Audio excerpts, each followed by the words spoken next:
जय हिंद। एक दुखद खबर है, खास करके हमारे चौकीदार भाइयों के लिए, कि हमारे चौकीदार भाई इस समय असुरक्षित हो चुके हैं। क्योंकि अभी हाल ही का मैटर है, जो होली के दिन बस्ती जिले के बभनान क्षेत्र का यह मामला सामने आया है कि एक चौकीदार जो गांव में निगरानी करने के लिए निकलता है और कुछ 6-7 मनबड़ों के द्वारा उस चौकीदार को मारा पीटा जाता है, भद्दी भद्दी गाली दी जाती है और वह बेचारा इतना पीड़ित हो जाता है दवा कराने के लिए, और पीड़ित होने के बावजूद वह अपने नज़दीकी थाना में तहरीर देता है और तहरीर के हिसाब से आगे कार्रवाई करने की उम्मीद उसे मिली है साथियों। लेकिन सोचने वाली ये बात है कि आखिर कानून व्यवस्था को सुरक्षित हम लोग किस तरह से रखें, जब हम चौकीदार खुद सुरक्षित नहीं हैं। इसलिए चौकीदार बेचारा हमेशा परेशान रहता है, हमेशा प्रताड़ित होता रहता है। चौकीदारों की अहमियता इसी वजह से घटती जा रही है कि जब एक चौकीदार को सौंपा जाता है जिम्मेदारी कि चौकीदार जाएगा गांव में, अपने व्यवस्था को चुस्त दुरुस्त बनाए रखेगा, लेकिन उस व्यवस्था को कुछ मनबड़ लोगों के द्वारा चौकीदार को सम्मान न करते हुए उसको मारा पीटा जाता है, उसको भद्दी भद्दी गालियां दी जाती है। और सरकार या कानून व्यवस्था जो भी प्रशासनिक अधिकारी हैं, उन लोगों को यह बात ज्यादा से ज्यादा संज्ञान में लेते हुए ऐसे उपद्रवियों के खिलाफ कोई ठोस कार्रवाई होनी चाहिए, ताकि आने वाले भविष्य में किसी भी उत्तर प्रदेश या किसी भी भारतवासी जो भी हमारे चौकीदार हैं, उनको सुरक्षा व्यवस्था करने में थोड़ा सा भी तकलीफ ना हो। अगर इसी तरह से होता रहा, लोग मारे पीटे जाएंगे, गालियां सुनेंगे, तो किस तरह से सुरक्षा व्यवस्था को बनाएंगे। और सुरक्षा व्यवस्था को एक प्रमुख प्रणाली जो कहा गया है, चौकीदार को कहा गया है कि चौकीदार एक गांव का प्रमुख प्रणाली होता है, उसका भी एक सम्मान होता है।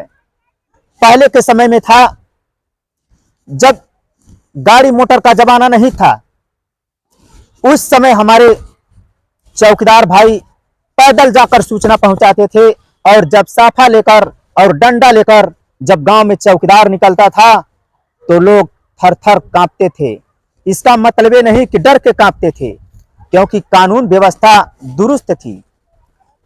हालांकि मैं कानून की बात नहीं कर रहा हूं कि कानून हमारा कमजोर है, कानून तो हमारा मजबूत ही मजबूत है, बहुत ज्यादा मजबूत है।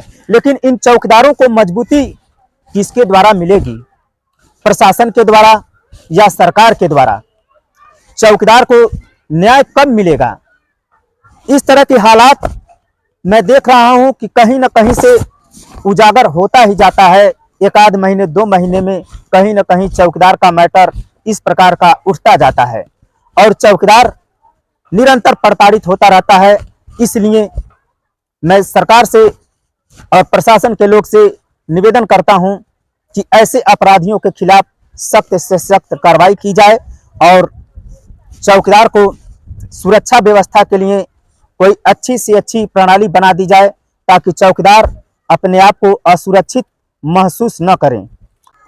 और मैं अपने माननीय मुख्यमंत्री जी से, जो हमारे माननीय मुख्यमंत्री जी कहते हैं कि हमारे चौकीदार एक पत्थर की लकीर हैं, एक पुलिस व्यवस्था की प्रथम प्रणाली हैं, तो मैं माननीय मुख्यमंत्री जी से कहना चाहूंगा कि माननीय मुख्यमंत्री जी, जिस तरह से आपका डंका बजता है कि मुख्यमंत्री योगी आदित्यनाथ जैसा कोई मुख्यमंत्री पूरे उत्तर प्रदेश में या संपूर्ण भारत में नहीं है, संपूर्ण भारत में आप जैसा कोई मुख्यमंत्री नहीं है।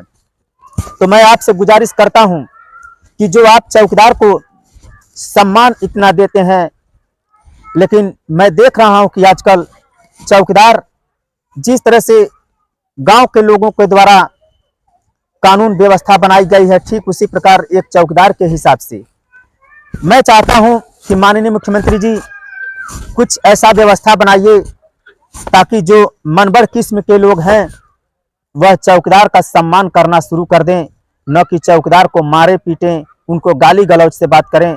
मैं सभी प्रशासनिक अधिकारियों से निवेदन करता हूं कि चौकीदार को अहमियता को आप लोग घटने मत दीजिए, इनको मान सम्मान को बचाने का कार्य सिर्फ आप लोगों के जिम्मे है।